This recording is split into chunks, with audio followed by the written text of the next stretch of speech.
Hey guys, welcome back. It is Kim, aka Book Freak. So, today we're talking about The Power by Jennifer Armentrout. Ooh, we can't see her names.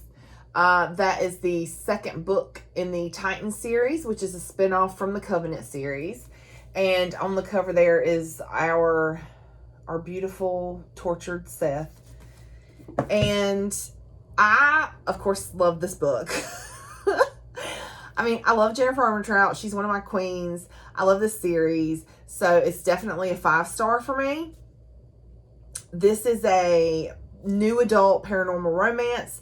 So it has some spice, y'all. It's got some spice.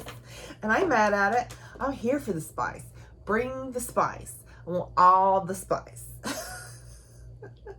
It is dual POV between Seth and Josie. And I really liked the character growth in this book. There wasn't really anything that I didn't like. And I really like that you see Josie kind of come into her own. And I like that you see the dynamics between her relationship with Seth versus his relationship with everybody else in the book. Everybody else in the universe. So, yeah, I like that. So I really like the book. Like I said, it's a 5-star for me. So read it. That is the extent of the spoiler-free portion. We shall move on to the spoilers. So we start off with Josie has been dreaming about Hyperion. Hyperion? Hyperon? I don't know. The Titan dude that got blasted when she became a demigod. And she wakes up. When she wakes up Seth. And she tells him happy birthday because at some point he let slip when his birthday was. And he's just like flabbergasted because nobody's ever told him happy birthday. I mean, y'all, like, Seth had a pretty rough life, okay? So they go to training because Josie's still training. And when they get back to her room, there is a surprise party. Deacon, something. Like, I love Deacon, but something ain't right about Deacon. Deacon has planned a surprise birthday party for Seth because Josie told him that it was Seth's birthday. And there are penis balloons all through the room. Yep. Not regular balloons, penis balloons. And a Spider-Man cake for Seth's surprise birthday party. So, let's see. And Seth is just like blown away because he's never had a birthday party before, right? So there's Deacon is there, Luke is there, I think Solos is there, and then Josie, of course, and Seth. So the next day during training, Josie still can't kill the dummy.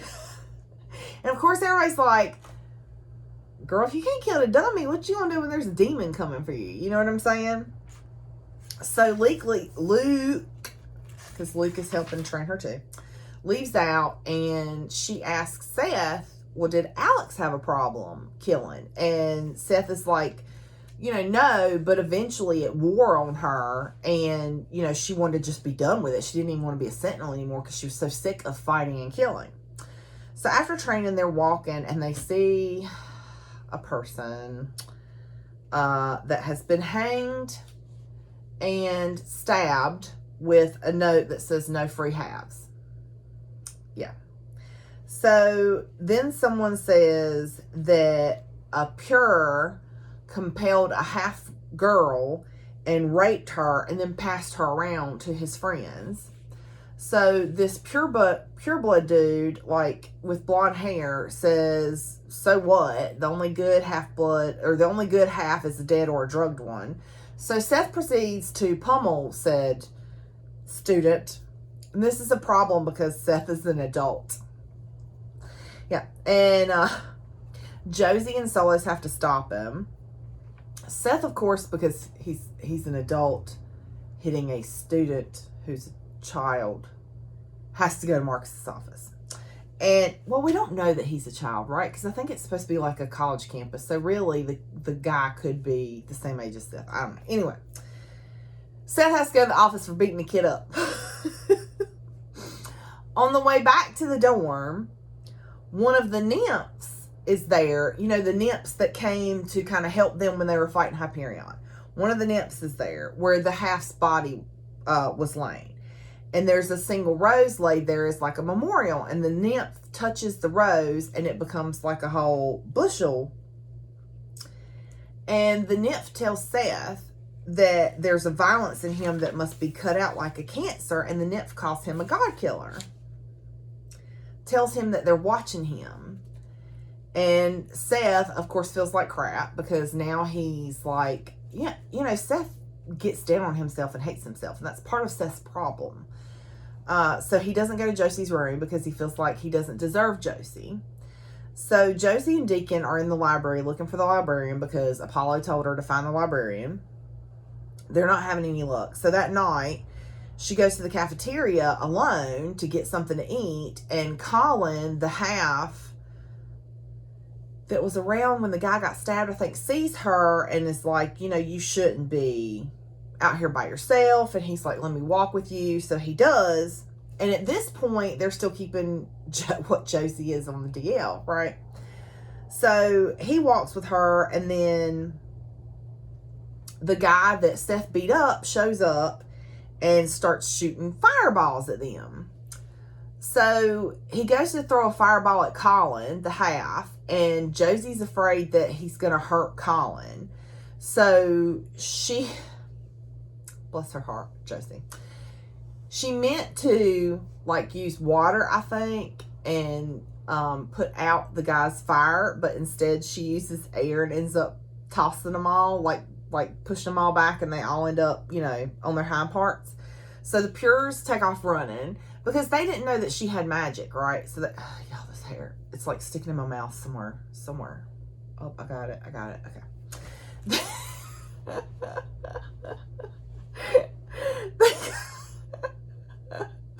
It's really stressful. Okay. So the Purists take off running, and she helps Colin up to his feet, and he's like, you know, what? Hold up. How did you just do magic? What are you? You're not a regular mortal. And she's like, no, I'm a demigod. So Seth and Solos return to find Marcus and Josie and Colin, and they tell them what happened. Marcus says the Pures will be dealt with. Back in Josie's room, they're like making out, and things are getting kind of hot and heavy, and there's some petting going on, and you're like, yeah, buddy, somebody get the fan. And then Apollo shows up because, of course, he's Apollo. That's what he does. He just shows up when the spice shows up. But it's also really funny that he does that.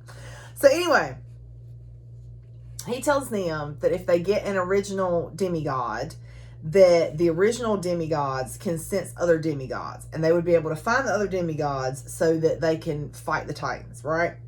So outside during training, Seth is fussing at Josie that she needs to concentrate, and she gets ticked, like, because she's trying. It's not her fault, right? She's trying as hard as she can, but she wasn't raised in this, right? This is a brand new thing for her, so expect her to just be able to, like, fire and shoot fire instead of water or air. It's asking a little much, okay? The girl break. So she gets ticked and actually hits the dummy with Akasha, which, you know, is the fifth element, the big deal, the god bolt or whatever. Seth is like instantly kind of turned on by that and grabs her, and they start making out. And y'all, I'm just need a moment. He tells her, I don't know why I just did that, like somebody gonna overhear us. He tells her to ride his leg. And they outside in front of God and everybody. So she does. And when that comes to its fulfillment, he feeds off of her.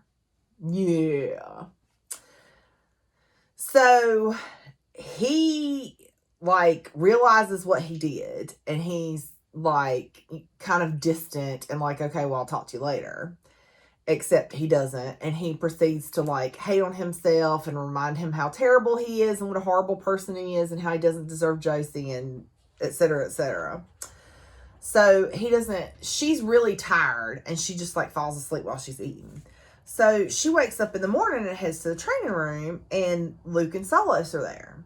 And she's like, where's Seth? And they're like, oh, Seth's not going to be training you anymore. And Josie's like, oh, no, we're not doing this. So Josie goes looking for Seth, and he is in Marcus's office. So imagine, right, she don't know Marcus from Adam's house cat, okay? It was different with like Alex arguing with Aiden or Seth in front of Marcus, because Alex knew Marcus. Marcus was her uncle, but Josie don't know Marcus. So she goes in there. He's like, no, I'm not gonna be training you, and he's really a jerk, and like he won't even look at her. He's just being very cold and distant. And so she's like, fine, screw you, and she leaves. And he follows, and he says what you should never say, which is, oh, it was a mistake. We shouldn't have gone this far. We shouldn't have done things we did. Everything was a mistake. And she's like, F you. Good for you, Josie. And goes to her room to cry because Seth just broke her heart. And Josie's never had a boyfriend. She's never had a heartbreak before. So she's devastated. Like, if y'all remember your first heartbreak, you just think that the world is going to end. I mean, I guess it's different because most of the time you're a teenager and Josie's an adult. But still, your first heartbreak sucks. So Josie's crying, right? And especially if it's the heartbreak with your soulmate. Just say that. So, of course, Seth hates himself for hurting Josie. And he's on the wall thinking when Solos comes up to him and Seth asks him, what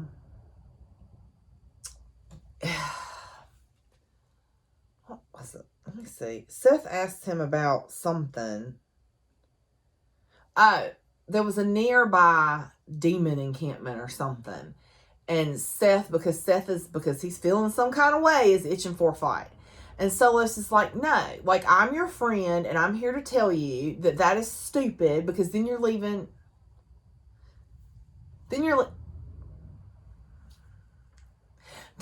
Josie here unprotected, right?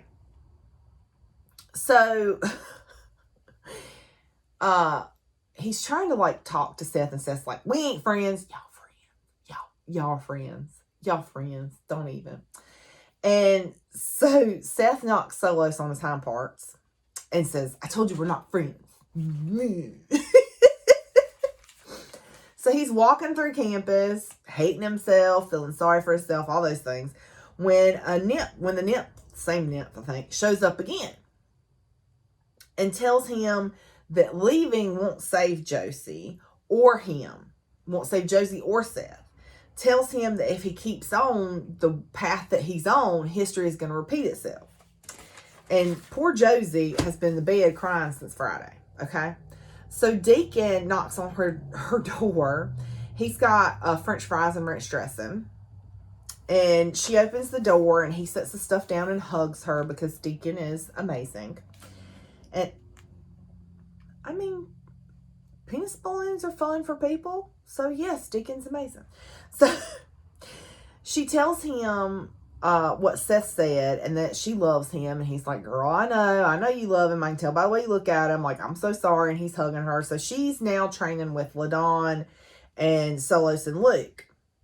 And it's been like 3 weeks since the Seth incident, okay? So, one day she's walking in the garden because every day after training, she goes and takes a walk in the garden just to kind of like chill and clear her head and stuff. And she's hanging out on the bench talking with Colin, the half. Seth, Mr. Creepy McCreeperston, is like basically stalking Josie and is eavesdropping from the garden. And he can't stand it anymore. And so he busts up on her and Colin talking. Colin apologizes and leaves. Josie's like, we need to talk. Like, I need to talk to you. Tell me what I did wrong. Which, of course, just makes Seth feel even worse that she blames herself.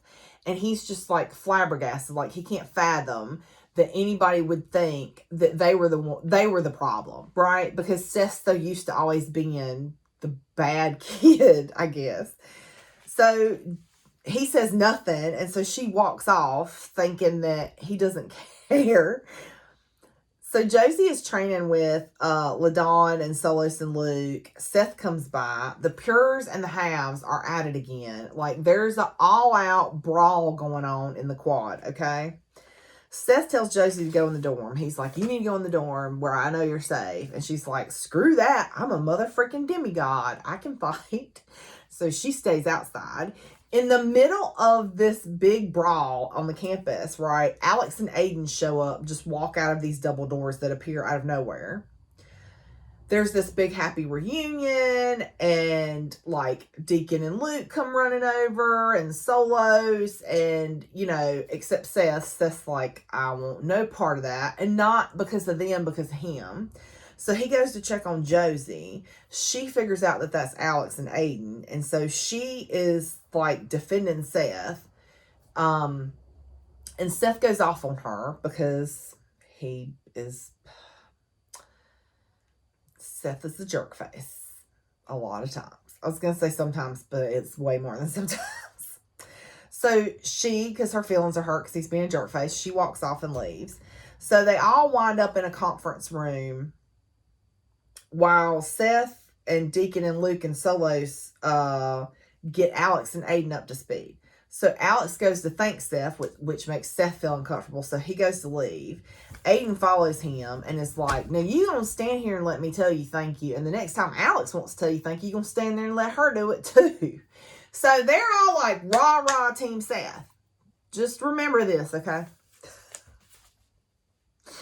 So Josie is in her room having a pity party because Seth broke her heart, when somebody knocks on her door, and it is Alex. And she just like doesn't know what to think, because in her mind, she thinks that Seth is still in love with Alex, and that's where all of this is coming from, that he's still hung up on Alex and doesn't really care for Josie because he's in love with Alex, which that's not what's happening at all, but that's what Josie thinks, right? So Alex and Josie talk about Apollo and Seth, and Alex tells Josie that Seth deserves happiness. And then the siren goes off. And so they come running out in the hallway. Seth comes running out in the hallway because, their rooms are right across the hallway from each other. So Seth is like Mr. Protective and tells Josie she needs to stay in her room. And she's like, well, you didn't tell Alex to stay in the room. And he's like, that's because Alex can handle herself. Ooh. That is the wrong thing to say, buddy. Because basically, she's already insecure and comparing herself to Alex. And then you say something like that, and she really feels insecure. So,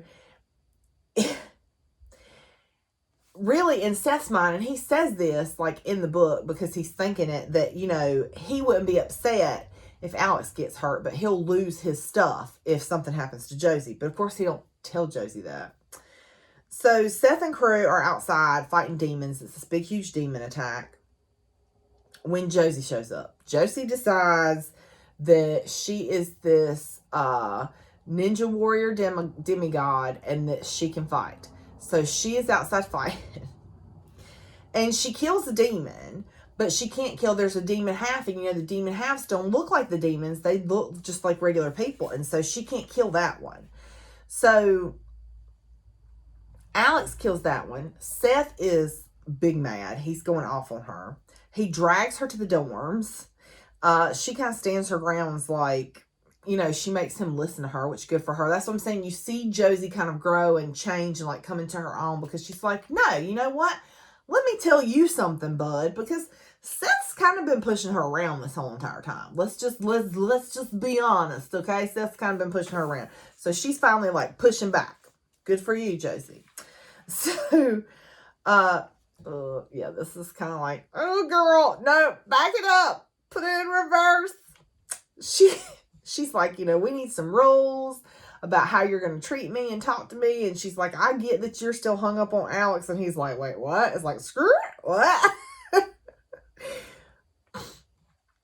he's like, yes, I cared about Alex, but Alex, doesn't mean what you think she means. You mean everything to me. And so, y'all, oh my God. So she says, if I was your everything, if that was true, then you would love me as much as I love you. Josie. Oh my God. Okay. So he tells her that he doesn't deserve her, that he doesn't deserve love. And then she decides to show him how much he does deserve those things. And so she takes her shirt off.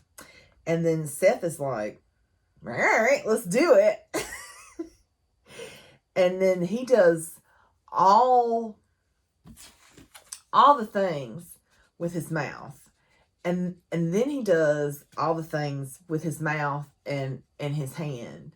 And then the most important part, he does the things with that too. Then in the morning, he wakes her up and they do the things again. And then he goes out to get Josie breakfast, and he runs into Alex in the lobby. And guess what's in the lobby? A Fury statue. Yeah. So they talk, and she says thank you, and she asks about Josie, and he tells her that they're together. And then Josie is at the library, and she finally bumps into the librarian. And the librarian is Medusa. Yes, that Medusa, like snakes for hair Medusa. And Medusa is guarding a doorway to Olympus, and not just the Gorgon, because she's a Gorgon. Not just the doorway to Olympus, but also the room that has the icons for the gods and goddesses. So she tells Josie that she can't let the Titans or the God Killer know where that room is.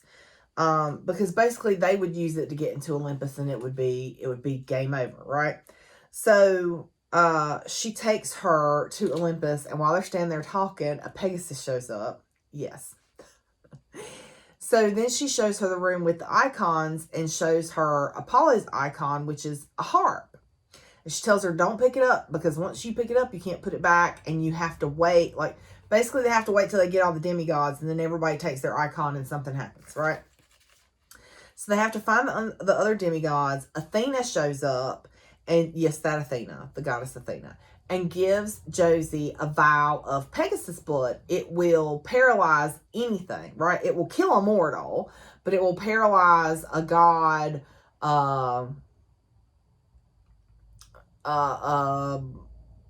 Apollyon, a demigod, whatever, a Titan. So Medusa tells her that it only works on non-deities, and so she tells her that she'll need it, but not for the one she thinks she'll need it for, right? Because they think they're going to need it for a Titan. So anyway, Josie is on her way to tell everybody what happened. She meets Seth in the hallway. They go in, tell everybody what's going on. Then Apollo pops in with Hercules, because remember, they needed an original demigod. And so they found 3 demigods. There's one in England, one in Canada, and one in California. So now they need to go get these demigods and bring them back to South Dakota. So Alex and Aiden are like, we're in, we're doing it. And Alex and Josie kind of talk and have a little heart-to-heart about Seth, and it's very sweet. So then, because they're getting ready to go on this long trip to California from South Dakota, Josie and Seth are having sexy times. And he asks her to stay in South Dakota, and she's like, no. He's like, yeah, I figured that, but I had to try, because I want you to be safe. So when they leave, Hercules rides with Josie, Seth, and Solos, and they make it to Malibu, California, and they're driving around searching, trying to find this guy.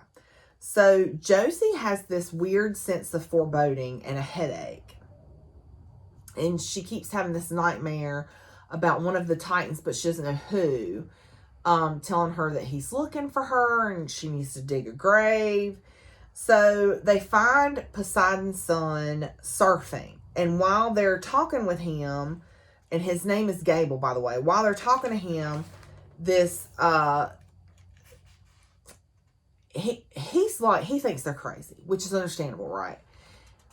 They're trying to, like, Seth pulls a gun on him. Seth's trying to get him in the car, and then a shade shows up, and Hercules takes care of the shade, and then they have to go. And so they get back to the motel where they were all staying at, and all of them are in one room, which is, I'm sure, pretty cramped. And Gable's like, I live in a big house. Like, there's plenty of room for everybody. So they go to Gable's house, right? Seth and Josie are in the bedroom, hanging out upstairs. And she tells him that she's going to negotiate for him with the gods, for him to be released and made into a demigod, because they did that for Aiden. While very sweet and of the best intentions, Josie, because the gods know what Seth has done. Josie doesn't know. Like, she knows, like, he's told her, but you know, it's one thing somebody telling you that this happened and, like, knowing and seeing it. And so it makes Seth kind of revert into himself. And Seth is like, you're crazy. Like, he's like, you don't know what I did. I deserve everything that I have coming to me, and I deserve everything I've endured and everything I'm going to endure. And she's like, no, you don't. And this is what I'm talking about. Josie's finally standing up for herself. She's like, you don't get to tell me how to feel and what to do and blah, blah, blah. And why are you so hung up on that stuff that happened in the past? You're not the same person anymore. And he's like, oh, really? Well, I just fed off of you 3 weeks ago.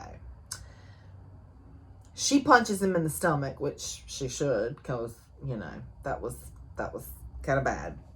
And she's trying to figure out how she feels, because she's like, have you done it before that or since? And he's like, no. And she's like, you know, well, did you stop when you realized what you were doing? He's like, yes. So I think she's trying to figure out, do I forgive him? Do we need to kind of have a talk about this and set some boundaries? You know, because he hasn't done it since. So, like, she's trying to figure out how she feels and how to proceed and blah, blah, blah, when they hear shouting downstairs. Y'all know it's always something. It's always something. So when they get downstairs, there's a flipping dead guy on the patio outside. He was possessed, and when he saw them through the window, he, like, threw himself against the window. So then there's like this crack of thunder and a flipping tornado outside that blasts through the front door and into the house. Solos throws a dagger at it. And then this like sonic blast kind of comes out and hits them all and knocks them all down. Then a man appears where the tornado was and pulls the dagger out and laughs. It is Atlas, one of the Titans. Yep. So Atlas starts slinging energy around. Alex and Aiden dodge it. Luke fires his gun, but Atlas dodges that. He goes for Aiden, who dodges and then kicks him, but then Atlas swings on him and Aiden goes flying. So then Alex goes for him next. He catches her leg and swings her into Aiden like a baseball bat, and they both go down, right? So then Seth sends a fireball, and Josie does the same, but Atlas causes it to fizzle into nothing. So she sends a bolt of Akasha, and he lifts his hands, and she is getting dragged. Like, he, like, I guess is using her hand to, like, drag her to him, right? So Seth grabs her around the waist. They both go down.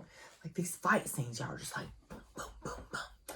So then Seth goes flying because he, like, flicks his hand, and Seth goes flying. And then Hercules is back up because he had, like, flung Hercules early on. Hercules is back up and tackles Atlas, who then throws Hercules. Solos fires his gun. Atlas dodges it. He's heading for Solos. Aiden jumps on his back and cracks his neck, but then he just throws Aiden. Like, it's like they're all just, like, trying everything and getting nowhere, y'all. So Deacon is hitting him with fire. And Josie starts hitting him with Akasha. And Seth goes to join them. But then Atlas lifts his arm. And all these shades show up. So they're trying to fight off the shades. And avoid the shades. And not let the shades touch them. So Atlas starts heading for the stairs. Because he's trying to find Gable. He's trying to find Gable. And Josie goes to follow him, but Solos like cuts in front of her to, you know, kind of protect her. And oh God.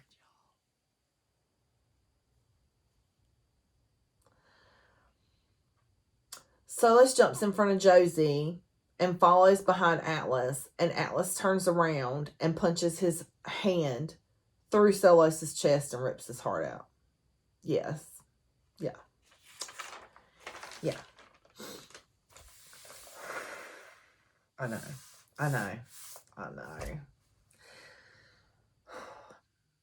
Let's just have a moment for Solos. So when that happens, Seth loses it. Because let's just be honest, Seth was barely hanging on to it to start with. So when Solos dies, he loses it. And he says the words to become the God Killer. So Seth hits Atlas with Akasha and keeps hitting him until he explodes. Seth is not in control of himself. Like, he is not Seth. Like, he's been taken over by the energy or by the power or whatever. Hercules comes for him. He flicks his hand and sends Hercules flying. And then he goes for Aiden. And Josie screams no and, like, cuts him with the Pegasus blade. Because what they did is they took the sickle blades and dipped them in the Pegasus blood so that they could... In theory, the whole purpose was to stab the Titan so that they could then do whatever they needed to do to get rid of the Titan. But instead, she had to use it on Seth. Remember, they said you're going to have to use it, but not who you think you will. So, Seth goes down. He's out cold. So, Atlas was the one from her nightmares. And it turns out that everything he said was true because he did come for them. And they did need to dig a grave. So Deacon covers Solos with a blanket and then goes with Luke and Gable to dig a grave. Well, they were going to, but they ended up not because Alex just used her powers. They figured out that Seth is now a God Killer, and Hercules is freaking out. He's like, the gods are not going to help us now. They're not going to want to come anywhere near him. What is he going to do to us? And Josie is like, oh, calm down. Like, he's not going to do anything to you. So they're like Hercules is talking about stabbing him with a dagger and just all kinds of stuff. She's like, no, you're not. She's like, let me just be perfectly clear that I would do anything to protect him. So no, don't do anything to him. So Alex tells her that the gods told them to watch him because they were worried about him. And Josie's like, well, you know, he did feed off of me. So because when Seth said the words to become the God Killer, he drew ether out of everybody in the room. But they weren't, I mean, I guess they were temporarily knocked out, but it wasn't like they were sucked dry or zapped or anything. Anyway, so they decide to put passed out Seth in Gable's panic room. And everybody splits, and when Josie heads upstairs, she hears people talking, and she eavesdrops. And she finds out that they want to get Apollo and then get in touch with Hephaestus and get him to make a cage for Seth. That they want to just leave him there with a guard while they go find the other demigods in a cage. They want to leave Seth there in a cage. So Josie goes downstairs and ends up in the library, and she's praying to Apollo, calling to Apollo, and he never comes, he never answers. So Seth wakes up and decides that he is not safe, that he shouldn't be around any of them because he's just as horrible as he thought he might be. You know, this is just reinforced. Seth's his own worst thoughts about himself have just been reinforced by what just happened. So he breaks the lock on the door. Luke was guarding the door, so he knocks Luke out. Then he wanders, you know, upstairs and ends up in the kitchen where Gable is, so he knocks Gable out and puts him on the couch. So then he heads for the library where Josie is asleep.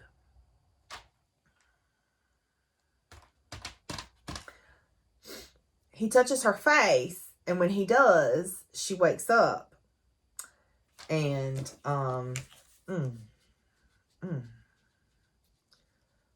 y'all, that scene is like really hot. Like really, really, really hot. Anyway, she wakes up. And when she does, he is just like on her, honey. He is on her.